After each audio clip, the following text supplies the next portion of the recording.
오늘 성경은 다윗에 대한 말씀입니다. 사무엘상 21장 전체의 말씀을 가지고 함께 이 다윗에 대한 이야기를 같이 나누기를 원합니다.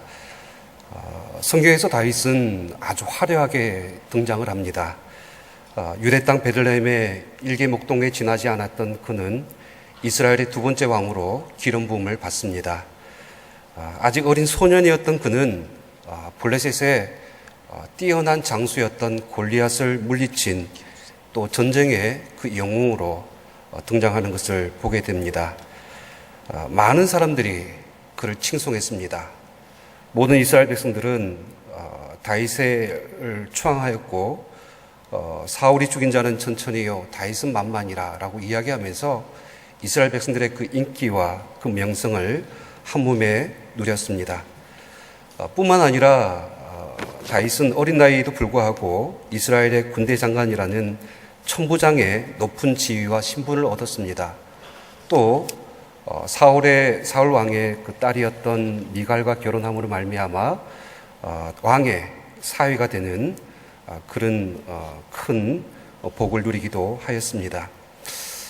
어린 나이에 다윗은 너무나 많은 것들을 그가 누리고 얻게 되었다는 것을 볼 수가 있습니다.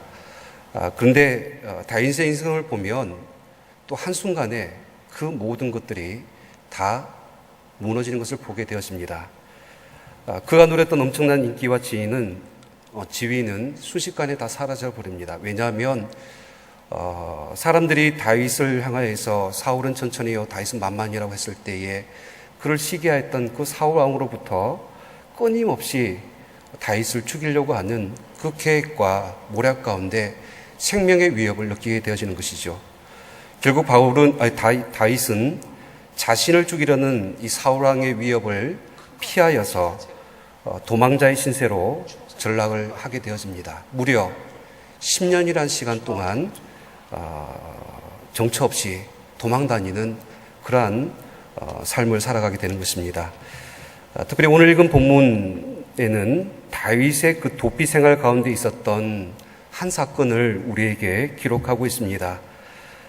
우리가 이 말씀을 살펴보는 이유는 다윗의 인생을 통하여서 우리의 믿음의 삶과 또 우리의 믿음을 대입하여 본문으로 말미암아서 반면교사, 쉽게 말해서 다윗의 잘못을 통하여서 우리의 모습을 비추어 교훈을 삼고자 하는 것입니다. 사랑하는 성도 여러분, 여러분들의 인생 가운데서 그 인생의 밑바닥, 극한의 그 한계를 혹시 경험해 보신 적이 있으십니까? 우리가 인생에 그 의지하고 믿었던 그 모든 것들이 한순간에 무너질 때가 있습니다. 다윗처럼 한때는 잘 나갔지만은 거칠 것이 없었고 많은 것을 누렸지만은 그 모든 것들이 한순간에 썰물처럼 빠져나갈 때가 있습니다. 원치 않는 인생의 시련을 만나고 처참한 그 인생의 그 고난의 밑바닥을 경험할 때에 과연 우리는 어떤 믿음의 선택과 결정을 하며 살아갈 수 있겠습니까? 때로는 우리가 고난 가운데서 우리의 믿음이 제 기능을 발휘해 주길 원하죠.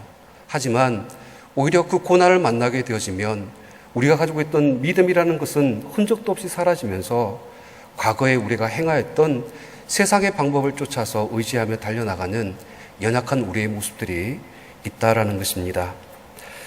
사실 오늘 성경 말씀 속에서 우리가 기대하는 다윗의 모습은 찾아볼 수가 없습니다. 믿음의 사람 다윗, 하나님의 마음에 합한 그 다윗의 모습은 사실 오늘 성경 속에 없어요. 오히려 너무나 초라하고 너무나 연약한 다윗, 생명의 위협으로부터 자신을 죽이려고 하는 그 사울 왕으로부터 극심한 두려움에 사로잡혀서 그가 가지고 있는 믿음이라는 것과 전혀 상관없는 그런 말과 선택을 하고 있는 다윗의 이야기가 오늘 우리에게 기록되어져 있는 것입니다. 먼저 사무엘상 21장 1절 말씀부터 보겠습니다. 1절 말씀 우리 같이 읽도록 하겠습니다. 시작.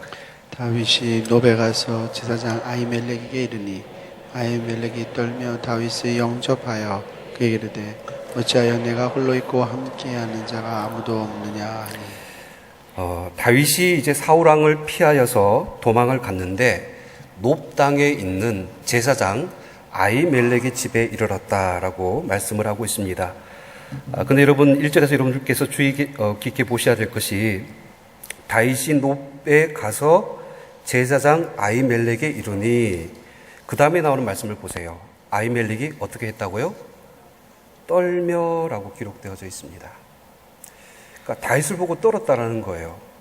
그러니까 다른 성경 번역에 보면 당황했다 이렇게 또 번역되어져 있기도 합니다. 왜 아히멜렉이 떨었을까요? 아히멜렉은 아는 겁니다. 다윗이 지금 어떤 상황 가운데서 이곳에 오게 됐는지, 다윗이 만약 자신이 다윗을 만나고 숨겨주게 되어지면 어떤 일이 일어날 것인 것에 대해서 그가 알고 있었다라는 것이죠. 겁이 날 수밖에 없으니까 떨게 되는 것입니다. 근데 이제 보세요. 다윗에게 이 아히멜렉이 묻습니다. 어찌하여 내가 홀로 있고 함께하는 자가 아무도 없느냐?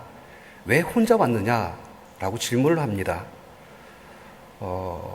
적어도 이제 다윗 정도면 그와 함께 수행하는 여러 사람들이 있을 법도 하고, 혼자 굳이 이렇게 아히멜렉의 이유가 있어서 찾아온 것도 아니고 갑작스럽게 찾아온 이유를 묻고 있는 것이죠. 그러니까 이제 2절 말씀해 보시면 다윗이 이렇게 대답을 합니다. 다윗이 제사장 아히멜렉에게 이르되 왕이 내게 이를 명령하고 이르시기를 내가 너를 보내는 것과 내게 명령한 일은 아무것도 사람에게 알리지 말라 하시기로 내가 나의 소년들을 이러이러한 곳으로 오라고 말하였나이다. 왕이 나에게 명령하여서 임무를 맡기면서 부탁을 했는데 나에게 맡기신 이 명령을 누구한테도 알리지 말라. 그러니까 마치 사울 왕으로부터 엄밀한 비밀 명령을 수행하고 있는 것처럼, 밀사로 온 것처럼 그렇게 말을 하고 있는 것이죠. 이것은 거짓말입니다. 앞서 아히멜렉이 이미 모든 사실들을 다 알고 있어요. 그럼에도 불구하고 뻔히 알고 있는 그 거짓말을 다윗이 하고 있다는 것을 볼 수가 있습니다. 여러분, 이 다윗의 거짓말을 어떻게 해석을 할 수가 있겠습니까? 다윗이 가지고 있는 두려움이 거짓을 낳은 것입니다. 그러니까 자신의 내면 속에 숨겨져 있는 그 감정 속에 두려움이 너무 크니까 너무나 쉽게 거짓이라는 방법을 다윗이 택하고 있다는 것입니다. 여러분, 거짓말 탐지기라는 것이 있지 않습니까? 그 원리가 있어요. 이 거짓말 탐지기는 인간의 신체의 그 자율신경계는 사람의 어떤 사람이 의식적으로 조절이 안 된다라는 원리를 가지고 있습니다. 그러니까 예를 들어서 아무리 아닌 척을 해도 거짓말을 하는 사람은 의지와 상관없이 혈압과 맥박과 호흡이 빨라집니다. 그러니까 자신의 어떤 심리적인 흥분과 불안과 두려움 때문에 이 어떤 거짓된 모습이 나타날 수밖에 없는 거예요.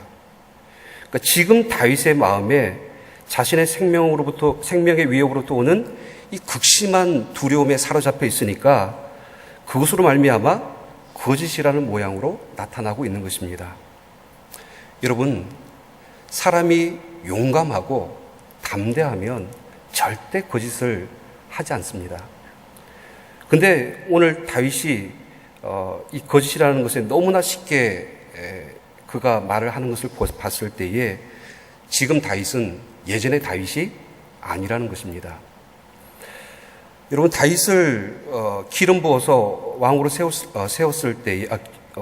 기름 부어 세웠을 때에 사무엘상 16장 7절 말씀에 이런 말씀이 기록되어져 있습니다. 앞에 말씀을 쭉 생략하면서 이런 말씀이 나오죠. 여러분들이 잘 아시는 말씀. 내가 보는 것은 사람과 같지 아니하니 사람은 외모를 보거니와 나 여호와는 무엇을? 중심을 보느니라. 하나님께서 다윗을 택하여서 왕으로 세웠던 그 이유가 그의 중심을 보셨다라는 겁니다.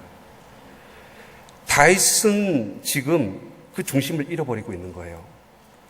자신의 인생의 그 공경 앞에서 그 정직, 그 중심이라는 것을 잃어버리고 거짓을 택하고 있는 것입니다. 여러분, 이 거짓말하는 이 다윗은 또 이렇게도 볼 수가 있습니다. 예수님께서 일찍이 그 제자들과 배를 타고 그 갈릴리 바다를 건넜을 때 풍랑을 만납니다. 그 제자들이 그 두렵고 떨리는 가운데에서 잠을 자고 계시는 예수님을 깨웠을 때에 예수님께서 뭐라고 말씀하십니까? 마태복음 8장 26절 말씀에 예수께서 이르시되 어찌하여 무서워하느냐? 무엇이 작은 자들아? 믿음이 작은 자들아. 두려움은 믿음이 작은 자들에게 나타난 현상이라는 것이죠. 두려움을 통하여서 거짓을 선택한 이 모습은 다윗이 지금 믿음을 잃어버렸다라는 것을 말을 하고 있는 것입니다. 골리앗 앞에서도 두려워하지 않았던 다윗입니다. 하지만 하나님을 향한 믿음을 지금 잃어버리고 오직 공포에 사로잡혀서 현재 자신의 생명을 부지하기 위한 거짓을 선택하는 다윗의 모습. 사실 다윗의 입장에서는 그럴 수밖에 없는 것은 이해가 됩니다. 도망다니는 상황 가운데서 위기를 모면하기 위해서 어쩔 수 없이 하는 그런 거짓말일 수도 있습니다. 하지만 분명한 것은 그 이면 속에 다윗의 영적인 상태, 믿음이 무너져 있다는 것입니다. 또 계속해서 이제 말씀을 보시면 이제 다윗과 제사장 아히멜렉의 대화가 계속해서 이어지는데 3절 말씀을 보세요. 이제 당신의 수중에 무엇이 있나이까? 떡 5덩이나 무엇이나 있는 대로 내 손에 주소서 하니. 다윗이 굉장히 배가 고팠던 것 같습니다. 도피 생활 가운데서 무엇을 제대로 먹을 수 있었겠습니까? 육체적인 그 배고픔은 사실 체면이고 뭐고 당장 그 앞에 있는 어떤 것이라도 먹을 것을 좀 달라라고 그렇게 요구하는 이 다윗의 모습을 볼 수가 있습니다. 근데 이제 4절 말씀을 보세요. 아히멜렉이 이렇게 대답합니다. 제사장이 다윗에게 대답하여 이르되 보통 떡은 내 수중에 없으나 무슨 말이에요? 먹을 수 있는 떡이 없다라는 겁니다. 그런데 그 뒤에 나오는 말씀을 보세요. 거룩한 떡은 있나니 그 소년들이 여자를 가까이만 하지 아니하였으면 주리라 하는지라. 거룩한 떡이 있다. 이 떡의 이 6절의 말씀에 나와요. 정확하게 그 떡의 이름이 뭡니까? 진설병. 그러면서 이제 5절 6절 말씀에 보면 다윗이 그 진설병 떡을 치하해서 먹는 모습을 우리에게 보여주고 있습니다. 그런데 문제는 무엇이냐면 여러분 여기서 언급된 이 진설병, 이 거룩한 떡은 율법적으로 다윗과 같은 사람은 먹을 수 없는 떡입니다. 레위기 24장 8절에서 9절 말씀에 보면 이런 말씀이 있어요. 안식일마다 이 떡을 여호와 앞에 항상 진설할지니 이는 이스라엘 자손을 위한 것이요 영원한 언약이니라. 이 떡은 누구? 아론과 그의 자손들에게 돌리고, 아론의 자손들, 오직 제사장만 먹을 수 있는 그런 떡입니다. 그런데 다윗이 먹을 수 없는 그 떡을 자신에게 달라고 그러는 것이죠. 이것은 사실은 율법을 어기는 행위입니다. 다윗은 알면서도 요구하지 않아야 될 것을 요구하고 있는 것입니다. 자신이 처한 공경으로부터 벗어나기 위해서 하나님께서 정하신 그 규례마저도 너무나 쉽게 그 선을 넘어버리는 아주 연약한 이 다윗의 궁핍한 모습을 우리에게 보여주고 있는 것입니다. 사랑하는 성도 여러분, 옛말에 목구멍이 포도청이라는 말이 있지 않습니까? 사람이 본능적으로 배고픔 앞에서 참지 못하여서 포도청에 잡혀갈 것을 알면서도 도둑질 안 할 사람이 없다라는 거예요. 그러니까 사흘 굶어서 도둑질 안 할 사람이 없는 것이죠. 그러니까 무조건 다윗이 배고픔 때문에 먹지 말아야 될 떡을 먹었기 때문에 잘못했다 이런 말이 아니라 사실은 그 극한 상황 가운데서 다윗이 어떠한 형편과 사정 속에서도 정말 하나님의 말씀에 대한 자신의 어떤 정직한 태도를 미리 생각하고 결정할 수 있었다라면 그 상황을 합리화하거나 아니면 자신을 어떤 배고픔을 달래기 위한 어떤 하나의 어떤 방법으로서 이런 어떤 방법을 택하지 않았을 것이다 라는 것입니다. 때로는 우리도 우리의 형편과 사정으로 인하여서 우리가 인생의 고난을 만나고 또 극한의 상황에 처하면 우리 자신을 합리화시킬 때가 있습니다. 하나님의 말씀에 순종하는 것보다 현실에 타협하고 우리 마음대로 지켜야 될 선을 넘어서는 경우들이 있습니다. 다윗처럼 우리도 너무나 연약한 인간임을 고백할 수밖에 없다라는 것입니다. 이 배고픔에 대한 제 개인적인 간증은 사실은 저도 20일 금식을 했던 그 간증을 여러분들한테 한번 드리고 싶어요. 너무 오래돼서 이제는 기억이 나지 않는 간증일지 모르지만 제가 꼭 기억이 나는 일이 있었습니다.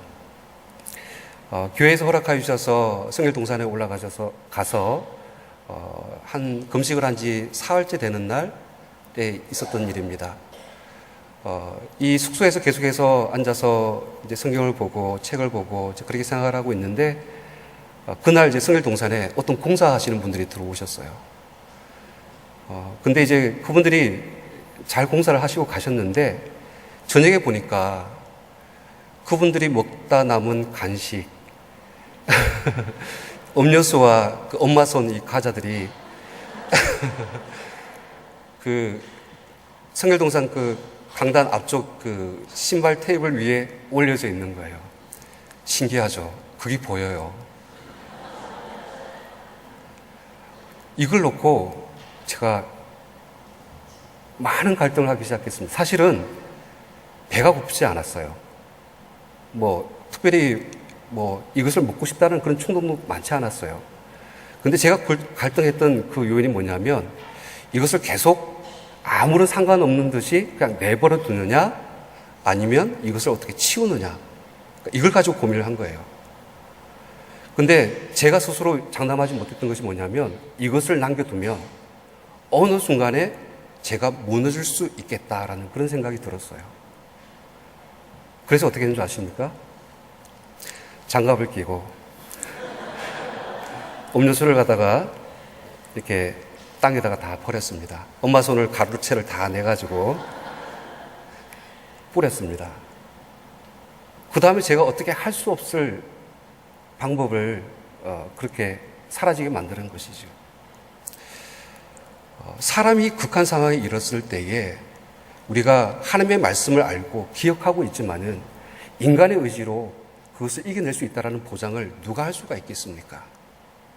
오늘 다윗도 믿음의 정말 천년모범이 되는 이 다윗조차도 너무나 이 배고픔, 육체적 이 배고픔 앞에서 이렇게 쉽게 무너지는 그 모습을 우리에게 보여주고 있는데 저와 여러분들이 어떻게 믿음의 장담을 할 수가 있겠습니까? 계속해서 우리가 말씀을 볼 때에 이제 본론으로 들어가서 다윗의 연약한 모습들이 계속 나와요. 다윗이 제사장 아히멜렉을 찾아갔을 때 아주 이제 흥미로운 사건이 하나가 기록되어져 있는데 여러분 8절 9절 말씀 같이 읽도록 하겠습니다. 시작. 창이나 칼이 없나이까 왕의 일이 급함으로 내가 내 칼과 무기를 가지지 못한나이다 하니 제사장이 이르되 내가 엘라 골짜기에서 죽인 블레셋 사람 골리앗의 칼이 보자기에 쌓여 에봇 뒤에 있으니 내가 그것을 가지려거든 가지라 여기는 그것밖에 다른 것이 없느니라 하는지라 다윗이 이르되 그 같은 것이 또 없나니 내게 주소서 하더라. 그러니까 다윗이 그 제사장이 머무는 성소에 들어와서 아히멜렉한테 두 가지를 요구했어요. 첫 번째가 뭐였어요?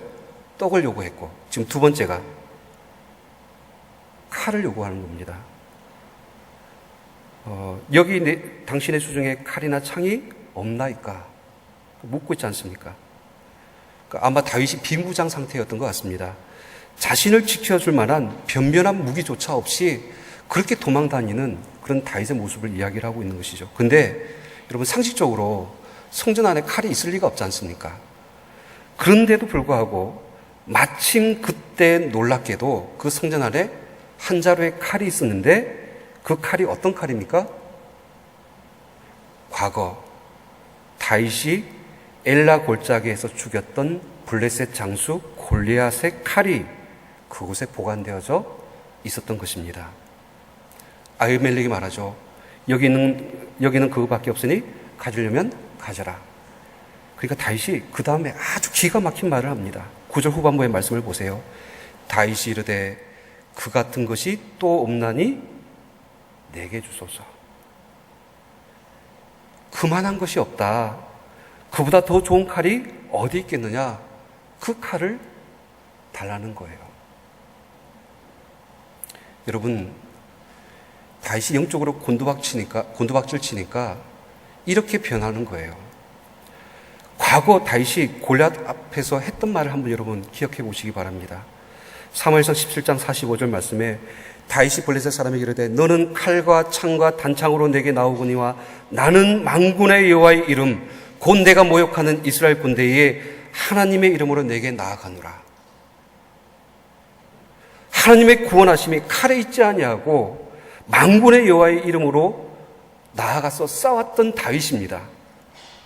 전쟁은 여호와께 속한 것이다 라고 선포하면서 싸웠던 그가 지금 다윗의 칼을 필요로 하고 있는 것입니다.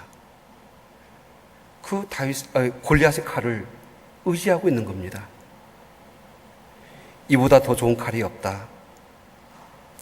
지금 다윗은 자신을 위협하는 모든 것들로부터 자신을 지켜줄 만한 그것이 이 골리앗의 칼이다. 세상의 칼. 그것을 구하고 의지하는 영적으로 밑바닥치는 그 다윗의 모습을 우리에게 보여주고 있는 것입니다. 근데 이제 보세요. 또 다윗이 그렇게 믿고 의지했던 그 골리앗의 칼의 실체가 드러납니다. 여러분 10절 말씀을 보시면 그 날에 다윗이 사울을 두려워하여 일어나 도망하여 가드왕 아기스에게 가니 성경이 분명히 이야기를 해요.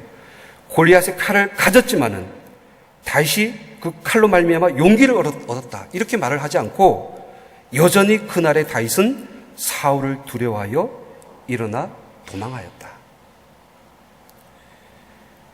다윗이 골리앗의 칼을 치었지만은 그는 여전히 두려움에 떨고 있습니다. 이것이 골리앗의 칼의 실체인 것입니다. 아무런 능력도 아무런 힘도 없고 정말 의지하여도 그것으로부터 아무런 것도 얻을 수 없는 그런 것이 바로 이 세상의 칼이라는 것을 우리에게 보여주고 있는 것입니다. 근데 이제 더 재미있는 것은 여러분 10절 이후에 나오는 말씀이에요.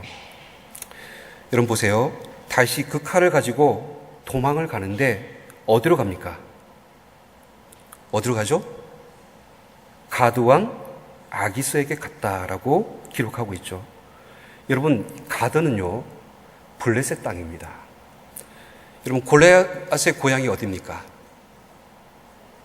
그렇죠. 그 성경에 보면 사무엘상 17장 4절 말씀에 그의 이름은 골리앗이요 가드 사람이라.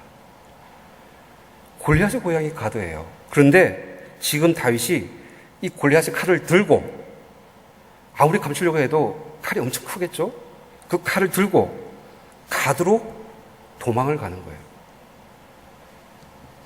자신이 쳐서 죽였던 그 사람의 칼을 가지고 보란 듯이 적국의 그 한가운데로 들어가는 것입니다. 이거는 거의 자살 행위입니다. 살기 위해서 들어간 것이 아니라 오히려 죽기 위하여서 들어갔다라고 보는 것이 맞습니다. 오늘 말씀을 보면서 다윗이 얼마나 다급했으면 얼마나 힘들었으면 여기까지 갔을까 사실 그런 생각도 들어요. 근데 그 뒤에 나오는 다윗의 비참한 모습을 보세요. 다윗을 알아본 사람들이 그를 가드왕 아기스에게 데려가고 다윗이 그 앞에서 어떻게 합니까? 미친 척을 하잖아요. 대문을 끄적끄적거리면서 그 수염에 침을 칠칠 흘리면서 미친 행세를 하면서 그렇게 생명을 구합니다. 다행히 아기스가 왜 이런 미친 자를 내 앞에 데려왔느냐 하며 물리치면서 사실 그 위기를 모면하기는 합니다. 그런데 여러분 저는 이 상황을 조금 다른 각도로 한번 생각을 해봤어요. 왜 다윗이 굳이 이 가드 땅에 갔을까? 골리앗의 칼을 가지고 가드 땅으로 도망간 것은 아마 다윗에게서는 최후의 선택이었을 것입니다. 사람들이 골리앗의 칼을 가진 다윗을 보면 분명히 죽일 것이라는 것을 다윗도 알았어요. 충분히 예상할 수 있는 일입니다. 죽으러 간 것이 맞아요. 그런데 막상 그 가도왕 아기스 앞에서 사람들이 자신을 죽이려고 하는 그 죽음의 공포를 느꼈을 때에 다윗 안에 살고 싶은 욕망이 꿈틀거리는 것이죠. 그 인간의 본능으로 죽고 싶은 마음보다 살고 싶은 마음이 더 강하게 일어나는 거예요. 그래서 자신도 모르게 미친 척을 하면서 대문을 꿀쩍거리면서 그렇게 침을 흘리면서 그 비참한 그 인생의 밑바닥에 자신의 가장 처절한 모습을 그 가운데서 보여주는 것입니다. 오늘 성경의 이 다윗의 모습, 사람이 감당할 수 없는 극심한 고난 속에서 다윗은 우리와 똑같은 연약한 사람임을 우리에게 여실히 보여주고 있습니다. 때로는 사람을 찾아가서 의지하기도 하고, 때로는 그 상황을 모면하기 위해서 세상의 방법과 거짓된 수단을 택하기도 하고, 때로는 하나님을 향한 중심과 믿음을 잃어버려서 또 골리앗의 칼이라는 세상적인 힘과 방법을 의지하는 우리의 모습과 다르지 않다라는 것입니다. 사실 오늘 성경의 본문은 그 궁전에서 정말 그 처참한 울분을 가지고 나오는 이 다윗의 모습으로 사실 끝나고 있습니다. 하지만 우리가 다윗의 인생이 그렇게 끝나지 않았다는 것을 여러분들 꼭 기억하시기 바랍니다. 오늘 기록되어 있는 사무엘상 21장 말씀이 시편 34편에 동일하게 다윗의 고백으로 기록되어져 있는데, 여러분 말씀을 한번 찾아보겠습니다. 시편 34편, 시편 34편 구약성경 826페이지.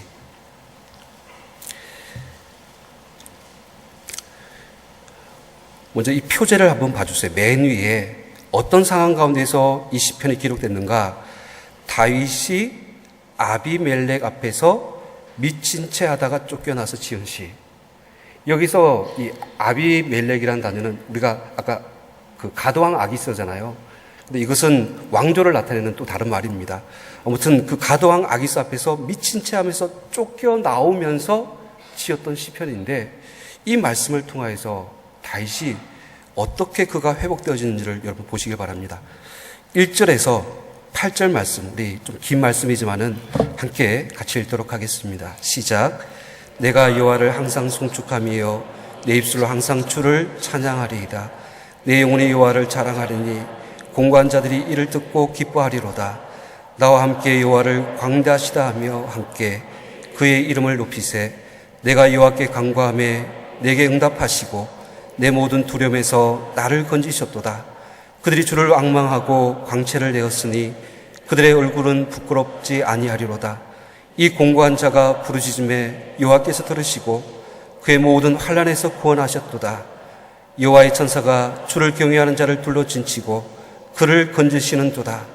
너희는 여호와의 선하심을 맛보아 알지어다. 그에게 피하는 자는 복이 있도다. 아멘. 8절 말씀, 너는 여호와의 선하심을 맛보아 알지어다. 여러분, 이것은 경험한 자만이 할 수 있는 말이에요. 맛을 봤기 때문에 그 맛이 무엇인가를 아는 거예요. 하나님의 선하심이 그에게 어떻게 역사했는가를 그가 그의 삶으로 그의 인생의 그 밑바닥에서 경험했기 때문에 이런 고백을 할 수 있는 것입니다.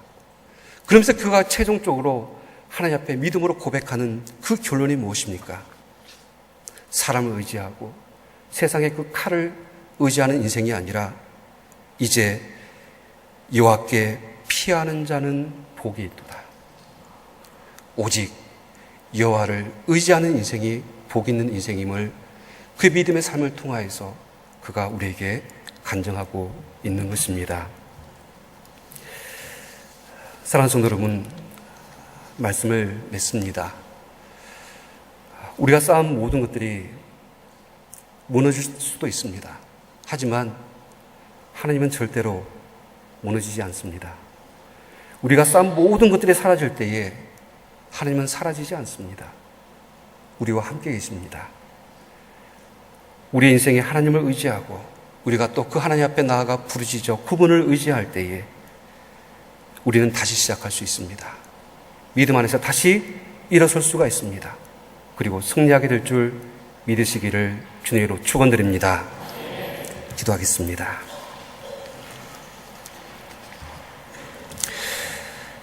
하나님 아버지, 우리가 쌓은 모든 것이 무너졌을 때 하나님을 정말로 우리가 의지하며 우리 인생의 피난처로 삼게 하시고 나의 힘, 나의 능력, 나의 방법이 아니라 사람의 힘, 사람의 능력이 아니라 하나님의 능력, 하나님의 힘을 의지하는 믿음을 우리 가운데 허락하여 주시옵소서. 하나님, 우리 인생에 정말 하나님을 의지하고 주님 앞에 나아갈 때에 우리가 다시 시작할 수 있고 다시 믿음 안에서 일어설 수 있고 또 우리가 승리하게 될 줄 믿습니다. 어떠한 고난 가운데서도 우리의 믿음을 지켜주시옵시고 주님만 바라며 그의 얼굴을 구하는 주의 백성들 될 수 있도록 인도하여 주시옵소서. 특별히 병중에 있는 환우들 살펴주시고 환난 가운데 부르짖는 그 기도를 들으시고 주님을 의지하는 자들에게 치유의 은총을 베풀어 주시옵소서.